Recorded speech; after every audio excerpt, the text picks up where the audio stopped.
Hello बेटा, ये हमारा एनएफपीओ का लेक्चर 4 है और मेरे हिसाब से ये जो लेक्चर होगा आज, ये इस चैप्टर का सबसे इंपॉर्टेंट लेक्चर होगा। मैंने अभी तक सम शुरू नहीं किया, अभी तक मैं रूल्स ही बता रहा हूँ, अभी तक मैं टिपिकल रूल्स, टिपिकल एग्जांपल्स ही बता रहा हूँ। आज का लेक्चर एनएफपीओ जितने भी स्टूडेंट्स ने किया है आज तक, उन लोगों का सबसे बड़ा डाउट यही होता है, सब्सक्रिप्शन। क्योंकि इस चैप्टर में सब्सक्रिप्शन से रिलेटेड सारे टिपिकल जो एडजस्टमेंट्स हैं वो सब्सक्रिप्शन पे ही शुरू होते हैं, वहीं पे खत्म हो जाते हैं। लास्ट लेक्चर में मैंने आपको फंड फॉर स्पेसिफिक पर्पस बताया, अभी सब्सक्रिप्शन। अब सब्सक्रिप्शन में भी मैंने जो रूल्स बनाए हैं, मेरा तरीका एकदम अलग है और मैं क्वेश्चन को किस तरीके से ऑब्जर्व करता हूं, मैं मेरे बच्चों को क्या बोलता हूं कि ये चीज हो तो ऐसे सॉल्व करना, ये चीज हो तो ऐसे सॉल्व करना। जितने लोगों ने आज तक एनएफपीओ किया होगा, आप अपने सीनियर से पूछ लेना, उनका सबसे बड़ा डाउट यही होगा, सब्सक्रिप्शन। और मैंने basically on the whole 2 format बनाए हैं सब्सक्रिप्शन के। जैसे जैसे हम लोग आगे जाएंगे तो आपको डिटेल में पता चलते जाएगा, यार ये आउटस्टैंडिंग क्यों है, ये प्री रिसीव्ड क्यों है, आउटस्टैंडिंग का सही मतलब क्या होता है, सब धीरे धीरे आपको पता चलते जाएगा। आज सुनना ध्यान से, और एक बार पूरा वीडियो खत्म हो जाए फिर नोट कर लेना अच्छी तरह से एक जगह पे। रूल्स वाले पेजेस अलग बनाओ, सम्स वाले पेजेस अलग। अभी तक मैं रूल्स में ही हूं। Okay, subscription from members. हमारी जो क्लब होती है या हमारी जो चैरिटेबल इंस्टीट्यूशन होती है, उसमें कुछ मेंबर्स होते हैं जो हर साल हम लोगों को पैसा देते रहते हैं। तो सब्सक्रिप्शन, पहली बात तो रेवेन्यू इनकम है, क्योंकि ये पैसा हर साल मिलेगा। रिकरिंग रेवेन्यू इनकम, जो भी सारी रिकरिंग रेवेन्यू इनकम्स होती है वो इनकम एंड एक्सपेंडिचर अकाउंट में क्रेडिट साइड पे आती है, जो भी सारी रेवेन्यू इनकम्स होती है। अब ये भी मैं आपको बोलूंगा कि मैं हमेशा बैलेंस शीट में क्रेडिट और डेबिट लिखता हूं। ये लिखना गलत है, कभी भी एग्जाम में ये क्रेडिट और डेबिट नहीं लिखना। वो सिर्फ मैं समझाने के लिए, कोई बच्चे क्या मीनिंग समझते हैं कि ये इनकम है तो क्रेडिट करो, ये एक्सपेंस है तो डेबिट करो। कोई बच्चे सीधा लॉजिक समझ जाते हैं, हाँ ये इनकम ये एक्सपेंस। कोई बच्चे लॉजिक नहीं समझते हैं, उनको डेबिट क्रेडिट से बताना पड़ता है, कहते हैं कि यहाँ पे डेबिट हुआ तो यहाँ पे क्रेडिट कर। तो मैं हमेशा दोनों तरीकों से बता दूंगा, लॉजिकली भी बता दूंगा, वो भी आप लोग समझ में आ जाएगा। डेबिट क्रेडिट भी मैं बता दे जाऊंगा कि यहाँ पे डेबिट हुआ तो यहाँ पे क्रेडिट हुआ, वो भी मैं समझाते जाऊंगा। सुनते जाओ। सब्सक्रिप्शन का पहला मेथड, ये यहां से लेकर यहां तक क्वेश्चन है। ये क्वेश्चन मैंने पूरा खुद ही क्वेश्चन बनाया है। पहला सब्सक्रिप्शन का फॉर्मेट में आंसर क्या होता है, आंसर का फॉर्मेट क्या होता है वो समझने से पहले ये देख लो कि फर्स्ट फॉर्मेट अप्लाई कब करते हैं। फर्स्ट मेथड सब्सक्रिप्शन का तब अप्लाई करते हैं when only one amount of subscription is given on receipt side. 99% जो बोर्ड एग्जाम में क्वेश्चन आता है उसमें रिसिप्ट एंड पेमेंट अकाउंट आपको क्वेश्चन में दिया हुआ होगा और नीचे कुछ एडजस्टमेंट्स, आपको एडिशनल इंफॉर्मेशन या एडजस्टमेंट नीचे दी हुई होगी। 99% बोर्ड एग्जाम में ऐसा ही क्वेश्चन आता है, रिसिप्ट एंड पेमेंट अकाउंट दिया होगा और कुछ एडजस्टमेंट दी हुई होगी। ओके, अब ये सब्सक्रिप्शन 50,000 हमारी रेवेन्यू इनकम है, ये हमको मेंबर से इतना पैसा मिला 50,000। अब रिसिप्ट एंड पेमेंट अकाउंट का मैंने फर्स्ट लेक्चर में भी आपको बताया था, रिसिप्ट एंड पेमेंट अकाउंट में सारी अमाउंट्स आती है। इस साल का जो पैसा मिला वो भी इसके अंदर इंक्लूडेड है, लास्ट ईयर का जो पैसा मिला वो भी इसके अंदर इंक्लूडेड है, नेक्स्ट ईयर का जो पैसा मिला वो भी इसके अंदर इंक्लूडेड है। मतलब इसमें स्पेसिफाई नहीं किया हुआ है कि इस 50,000 के अंदर कौन से साल का कितना पैसा है। अब आप देख रहे हो, receipt and payment account for the year running on 31/3/2021, ये मैंने अज्यूम कर लिया 31/3/21।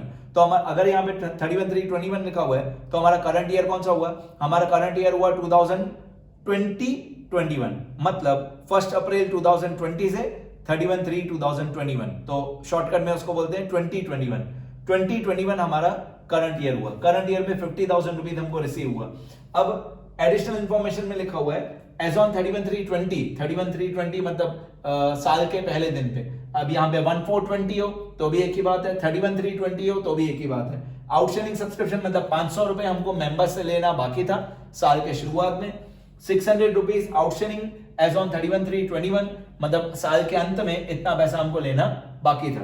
प्री रिसीव सब्सक्रिप्शन 1000, साल के शुरू में हमको 1000 प्री रिसीव हो गया था, और 1200 प्री रिसीव साल के अंत में। प्री रिसीव सब्सक्रिप्शन 1200 मतलब साल के अंत में 1200 हमारा सब्सक्रिप्शन प्री रिसीव था। अब बहुत सारे बच्चे सीधा यही डाउट पूछते हैं, सर ऐसा कैसे पॉसिबल है कि सब्सक्रिप्शन आउटस्टैंडिंग भी है, प्री रिसीव भी है, मतलब लेना बाकी भी है और पहले से ही मिल गया, ऐसा कैसे पॉसिबल है? तो ऐसा इसलिए पॉसिबल है कि हमारे अलग अलग मेंबर्स होते हैं, हमारी क्लब के या हमारी सोसाइटी के या हमारे इंस्टीट्यूशन के अलग अलग मेंबर्स होते हैं।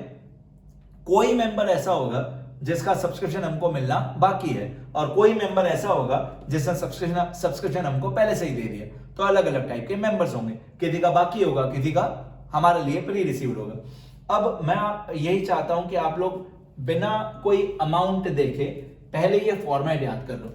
ये जो फॉर्मेट है इनकम एंड एक्सपेंडिचर अकाउंट का, ये फॉर्मेट याद कर लो। ऐसे याद करो कि इसमें इनकम में क्रेडिट साइड पे 5 अमाउंट आती है, एक बाय सब्सक्रिप्शन, ओके, अमाउंट्स बाद में, अमाउंट्स थोड़ी देर के बाद समझेंगे, पहले फॉर्मेट याद करते हैं। बाय सब्सक्रिप्शन आपने फाइनल अकाउंट्स में, फाइनेंशियल स्टेटमेंट्स में 11th में सीखा है कि आउटस्टैंडिंग हमेशा प्लस होता है। अब ये उसका थोड़ा एडवांस्ड वर्जन है, सुनना ध्यान से, पहले फॉर्मेट याद करते हैं फिर मीनिंग भी समझते हैं। आउटस्टैंडिंग आप लोगों ने ऐसे याद किया था 11th में, हर टीचर यही बोलते हैं कि आउटस्टैंडिंग हमेशा प्लस होता है और प्रीपेड या प्री रिसीव्ड हमेशा माइनस होता है। कोई भी एक्सपेंस हो, कोई भी इनकम हो, आउटस्टैंडिंग हमेशा प्लस होता है और प्रीपेड या प्री रिसीव्ड माइनस होता है। तो जो आपने 11th में सीखा था कि आउटस्टैंडिंग हमेशा प्लस होता है, प्रीपेड या प्री रिसीव्ड माइनस होता है, वो सही सीखा था, लेकिन वो करंट ईयर का आउटस्टैंडिंग हमेशा प्लस होता है और करंट ईयर का प्री रिसीव्ड हमेशा माइनस होता है। लास्ट ईयर के इफेक्ट्स उल्टे होते हैं, लास्ट ईयर का आउटस्टैंडिंग माइनस होता है। अब इसको और इसको कंपेयर करो, करंट ईयर का आउटस्टैंडिंग प्लस होता है तो लास्ट ईयर का आउटस्टैंडिंग क्या होगा, माइनस, उल्टा हो जाएगा। मैं ये भी समझाऊंगा क्यों, अगर आपको इंटरेस्ट है तो मैं ये भी समझाऊंगा कि क्यों ऐसा होता है, पर फिलहाल फॉर्मेट याद करो। आउटस्टैंडिंग सब्सक्रिप्शन प्लस होता है, कौन सा, करंट ईयर का। ये हमने जो 11th में सीखा था, 11th में हम 1000 बार बोलते हैं आउटस्टैंडिंग हमेशा प्लस होता है, प्रीपेड या प्री रिसीव्ड हमेशा माइनस होता है। तो आउटस्टैंडिंग हमेशा प्लस होता है करंट ईयर का, प्रीपेड या प्री रिसीव्ड हमेशा माइनस होता है करंट ईयर का।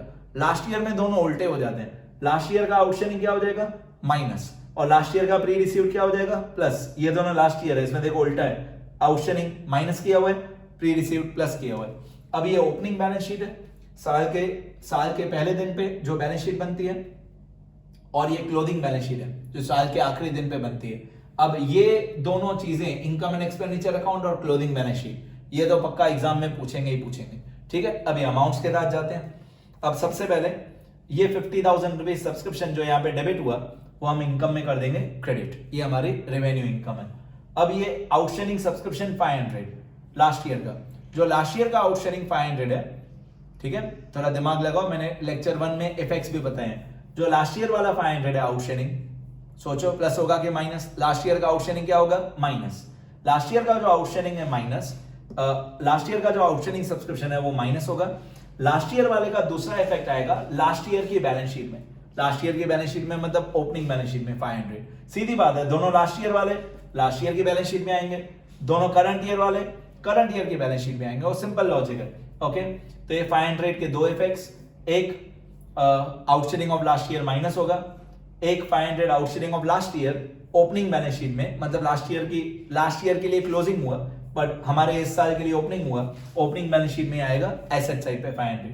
फिर ये 600 आउटस्टैंडिंग ऑफ करंट ईयर है, आउटस्टैंडिंग ऑफ करंट ईयर क्या होता है, प्लस, एक आएगा यहाँ पे इनकम में प्लस, दूसरा आएगा क्लोजिंग बैलेंस शीट में 600, मतलब लास्ट ईयर का आउटस्टैंडिंग लास्ट ईयर की बैलेंस शीट में, करंट ईयर का आउटस्टैंडिंग करंट ईयर की बैलेंस शीट में। उसी तरीके से लास्ट ईयर का प्री रिसीव्ड 1000, लास्ट ईयर का प्री रिसीव्ड 1000 क्या होगा, इनकम में क्या होगा, प्लस। लास्ट ईयर का उल्टा इफेक्ट होता है ना, तो लास्ट ईयर का प्री रिसीव्ड इनकम में होगा प्लस, और लास्ट ईयर वाला लास्ट ईयर की बैलेंस शीट में 1000, और करंट ईयर का pre received 1200, pre received current year का 1200, करंट ईयर का प्री रिसीव्ड होता है माइनस, यहाँ पे माइनस होगा, और करंट ईयर वाला आएगा करंट ईयर की बैलेंस शीट में, मतलब क्लोजिंग बैलेंस शीट में। फिर आप ये सब प्लस माइनस करके आउटर कॉलम में लिख सकते हो। ये आपका फर्स्ट फॉर्मेट सब्सक्रिप्शन का कंप्लीट भी हो गया, ठीक है। अब आप अलग अलग तरीकों से मैं ये चीजें समझा सकता हूं। रिसिप्ट एंड पेमेंट अकाउंट में, रिसिप्ट एंड पेमेंट अकाउंट जो क्वेश्चन में दिया हुआ होगा, इसमें जो भी ट्रांजेक्शन यहाँ पे दी हुई है डेबिट, तो अब वो आपको आंसर में कहीं ना कहीं पे क्रेडिट करनी है, one effect. Receipt and payment account की सारी ट्रांजेक्शंस का एक इफेक्ट होता है कंपलसरी, यहाँ पे जो दिया हुआ है डेबिट, तो आपको आंसर में कहीं ना कहीं पे उसको क्रेडिट करना है, कहां पे मुझे पता नहीं, सबका आंसर अलग अलग होता है। और रिसिप्ट एंड पेमेंट अकाउंट में जो भी दिया हुआ है क्रेडिट, वो आपको आंसर में करना है डेबिट, कहीं ना कहीं पे डेबिट करना है। मतलब आप रूल बना सकते हो, लिख लेना कहीं पे, receipt and payment account all transactions one effect opposite side, लिख लेना कहीं पे, मैंने नहीं लिखा है। Receipt and payment account all transactions one effect opposite side, जो यहाँ पे डेबिट है वो आंसर में कहीं ना कहीं पे क्रेडिट होगा, जो यहाँ पे क्रेडिट है वो आंसर में कहीं ना कहीं पे डेबिट होगा। ओपनिंग बैलेंसेस, ओपनिंग बैलेंसेस का एक इफेक्ट तो पक्का ओपनिंग बैलेंस शीट में आएगा ही, दूसरा डिपेंड करता है ट्रांजेक्शन पे। क्लोजिंग बैलेंसेस जो ये 600 और 1200 है, जो क्लोजिंग बैलेंस है 600 और 1200, उसका एक इफेक्ट तो पक्का क्लोजिंग बैलेंस शीट में आएगा ही, 600 और 1200। दूसरा इफेक्ट ट्रांजेक्शन पे डिपेंड करता है। अब मैं ट्राई करता हूं शॉर्टकट में ये समझाने की कि यहां पे जो हम लोगों ने ये outstanding of current year 600 plus किया, ये क्यों प्लस किया। सुनना, जिन लोगों को लॉजिक थियरी समझनी है, इनकम एंड एक्सपेंडिचर अकाउंट में ये जो 49,900 है, ये नेट करंट ईयर की इनकम है। नेट हमको इतना पैसा मिलना चाहिए था। सुनो, 50,000 रुपीज रिसीव हुआ, 600 रुपीज इनकम आउटस्टैंडिंग है करंट ईयर की, इनकम करंट ईयर की है, भले पैसे मिलना बाकी है। हम अकाउंट्स बनाते हैं मर्केंटाइल बेसिस पे, तो 600 रुपीज इनकम करंट ईयर की है पर पैसा मिलना बाकी है, तो करंट ईयर की इनकम है तो करंट ईयर में प्लस करेंगे ना। अब ये 1200 pre received of current year, current year का प्री रिसीव्ड मतलब आने वाले साल की इनकम है, तो ये जो 1200 है वो आने वाले साल की इनकम है। अब अगर आने वाले साल की इनकम है तो इस साल में थोड़ी आएगी, इस साल में तो नहीं आएगी, तो इस साल में तो क्या कर देंगे, माइनस। ये मैं लॉजिक बता रहा हूं। Outstanding of last year 500, last year का आउटस्टैंडिंग 500 माइनस क्यों किया हुआ है, क्योंकि वो लास्ट ईयर का आउटस्टैंडिंग था, लास्ट ईयर का आउटस्टैंडिंग था, हमको पैसा इस साल मिला, तो ये इनकम कौन से साल की थी, लास्ट ईयर की थी। ये 500 रुपए लास्ट ईयर का आउटस्टैंडिंग था, साल के शुरू में 500 रुपए आउटस्टैंडिंग था। अब दिमाग लगाओ, साल के पहले दिन पे 500 रुपए आउटस्टैंडिंग है। क्यों आउटस्टैंडिंग है, क्योंकि वो लास्ट ईयर का पैसा है, तो लास्ट ईयर का पैसा हमको मिलना बाकी है, तो लास्ट ईयर का पैसा है, ये करंट ईयर में हमको रिसीव हुआ होगा, तो हम लोग क्या कर देंगे, इसको माइनस कर देंगे 500, क्योंकि लास्ट ईयर का पैसा है, करंट ईयर का पैसा नहीं है। अब ये 1000 pre receive subscription of last year 1000, ये और ज्यादा ट्रिकी है। लास्ट ईयर का 1000 जो प्री रिसीव्ड है वो प्लस क्यों किया, अब दिमाग लगाओ। करंट ईयर कौन सा है, 2020, 21।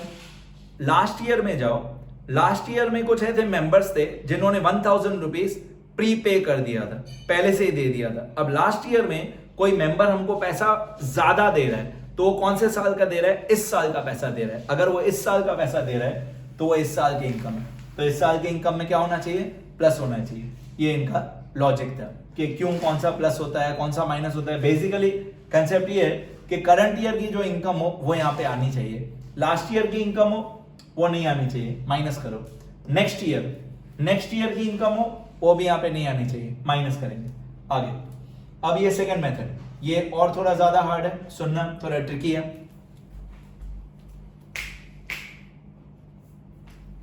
जो हमारा ये सेकंड मेथड है सब्सक्रिप्शन का, ये अप्लाई कब करना है, देखो फर्स्ट मेथड और सेकंड मेथड में फर्क देखो। फर्स्ट मेथड में when only one amount of subscription is given on receipt side, receipt side पे एक ही अमाउंट दी हुई है सब्सक्रिप्शन की। अब सेकंड मेथड देखो, सेकंड मेथड में when the amounts of different years are given on receipt side, अगर हम लोगों को ये क्वेश्चन है पूरा आपका, यहां से लेकर यहां तक पूरा क्वेश्चन है, अगर आपको रिसिप्ट साइड पे अलग अलग साल की अमाउंट दी हो, ये सेकंड मेथड है। इतना कर लोगे मतलब समझो 99% सब्सक्रिप्शन हो गया। सेकंड मेथड में भी मैं आपको यही बोलूंगा, पहले फॉर्मेट याद करना, अच्छी तरह समझ लेना, लिख लेना, फॉर्मेट याद करो। अमाउंट्स तो हर क्वेश्चन में अलग अलग होती है, फॉर्मेट याद करो। अब ये हमारा करंट ईयर है 2020-21, मतलब 1/4/20 से 31/3/21, ये हमारा करंट ईयर है। अब ड्यूरिंग करंट ईयर 10,000 रुपए हिंदी शुद्ध होनी चाहिए आपकी, 10,000 रुपए करंट ईयर का पैसा करंट ईयर में ही मिला, हिंदी आपकी बहुत शुद्ध होनी चाहिए। 10,000 रुपीज करंट ईयर का पैसा करंट ईयर में ही मिला। 800 रुपीज लास्ट ईयर का पैसा करंट ईयर में मिला। अब दिमाग लगाओ, लास्ट ईयर का पैसा 1920 का करंट ईयर में क्यों मिला होगा, जरूर लास्ट ईयर में कुछ ना कुछ आउटस्टैंडिंग होगा, उसमें से 800 रुपए हमको मिला। ओके, 1200 नेक्स्ट ईयर का पैसा 1200 हमको इस साल मिला, तो टोटल 10,000 और 1200 और 800 टोटल 12,000 रुपीज हमको मिले। ये एडजस्टमेंट। लास्ट ईयर का आउटस्टैंडिंग था 1,000, करंट ईयर का आउटस्टैंडिंग है 2,000, लास्ट ईयर का प्री रिसीव था 500। अब सुनना, ये सेकंड मेथड है, ये थोड़ा और ज्यादा टिपिकल है। इसको समझ लिया मतलब समझो सब्सक्रिप्शन सारा हो गया। पूरे चैप्टर में यही सबसे ज्यादा हार्ड पॉइंट है। सुनो, पहली बात तो एजॉन, अगर एजॉन 31/3/2021 या 31/3/22 दिया हुआ हो, एजॉन दिया हुआ हो तो अलग बात है, फॉर या ऑफ लिखा हुआ हो तो अलग बात है। ये मैं ट्राई करूंगा कि आपको नेक्स्ट लेक्चर में ये सब समझाऊं कि एज ऑन और फॉर में क्या फर्क है। आगे फिलहाल इस क्वेश्चन को कंप्लीट करते हैं।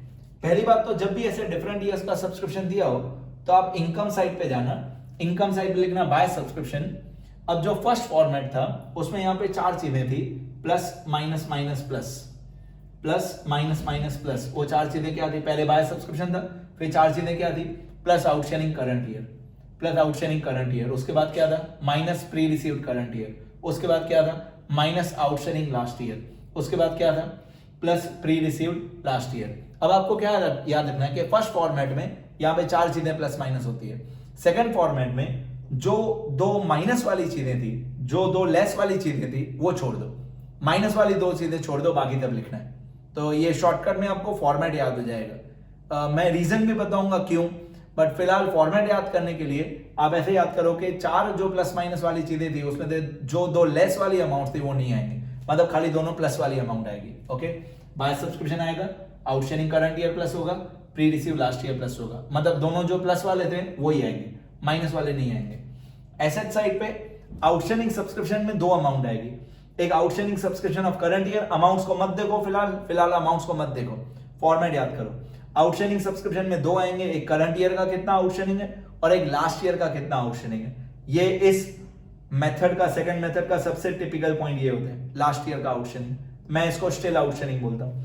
फिर यहां पे आएगा प्री रिसीव्ड, यहां पे आउटस्टैंडिंग में 2 अमाउंट, क्लोजिंग बैलेंस शीट में एक करंट ईयर का एक लास्ट ईयर का, यहाँ पे एक amount pre received of current year, और यहाँ पे एक अमाउंट, यहाँ पे एक amount outstanding of last year, pre received of last year. तो याद कैसे करना है?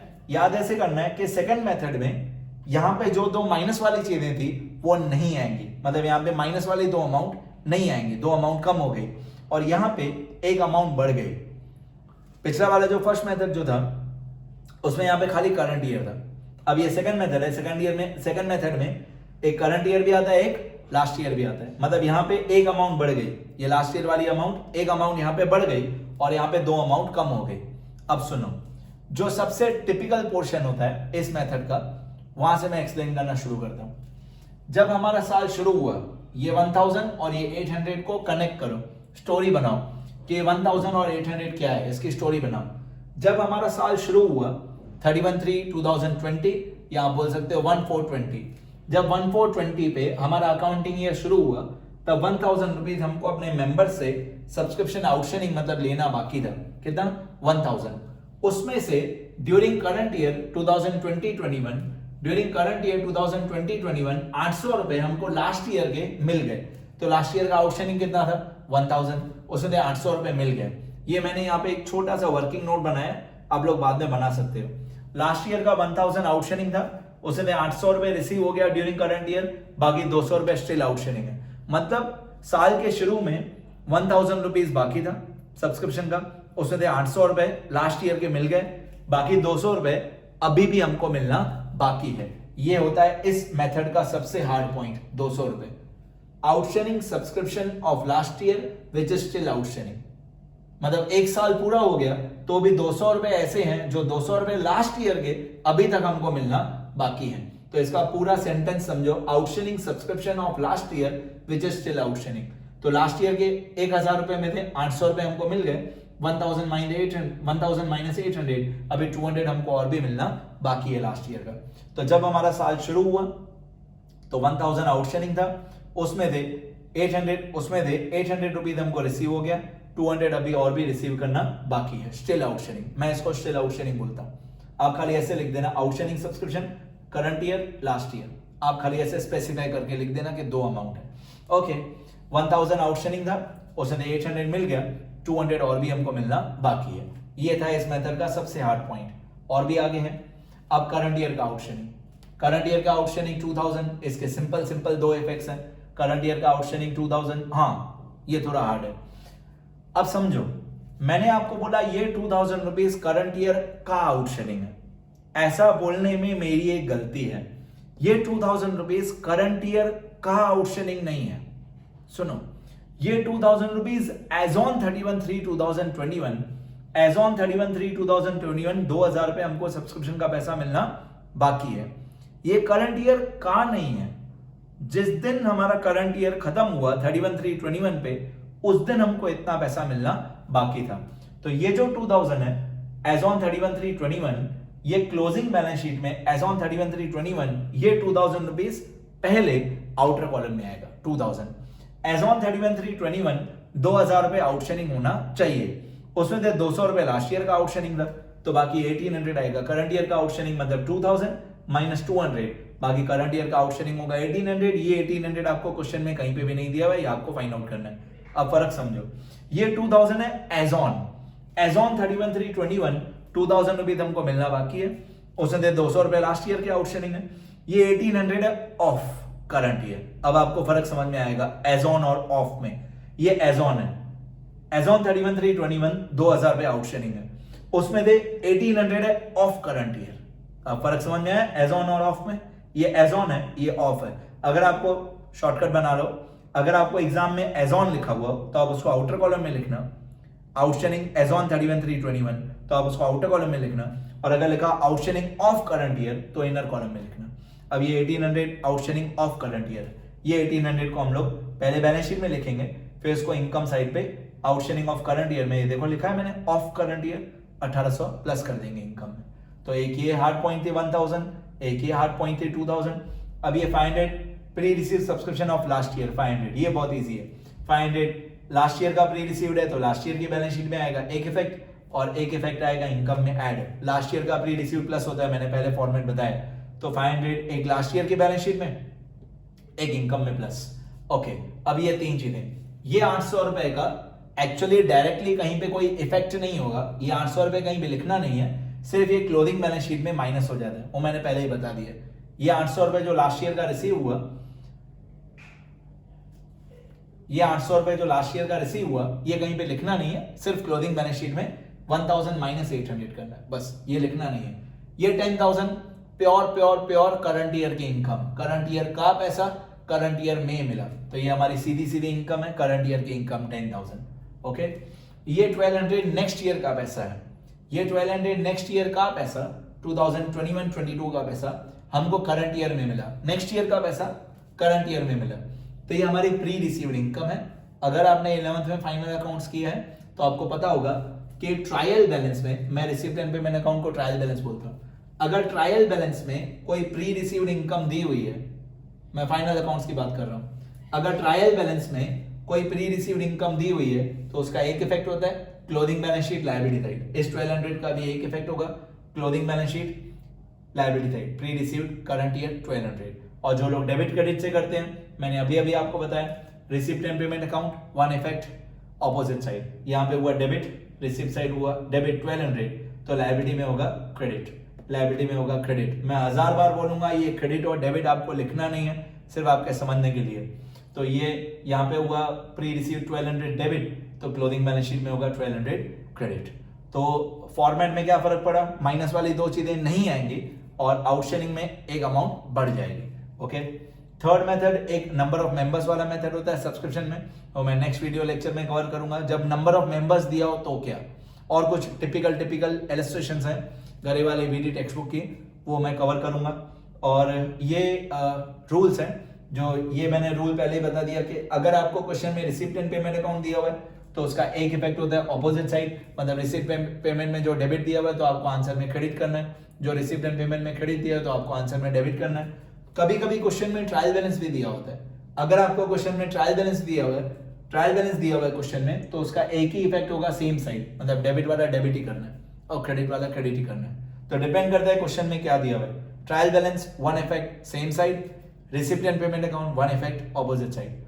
अब मैं नेक्स्ट लेक्चर में और भी सब्सक्रिप्शन के इससे ज्यादा टिपिकल जैसे नंबर ऑफ मेंबर्स वाला मेथड है, पहले ये दो मेथड का फॉर्मेट लिख के एक बार याद कर लेना, यही इस चैप्टर का सबसे हार्ड बात होती है। बाकी तो सारे पॉइंट्स सारे टॉपिक्स बहुत इजी होते हैं। एक जो लास्ट लेक्चर था हमारा स्पेसिफिक फंड और एक सब्सक्रिप्शन, बाकी सब बहुत इजी है। ठीक है, पढ़ते रहो बेटा, मिलते हैं नेक्स्ट वीडियो में।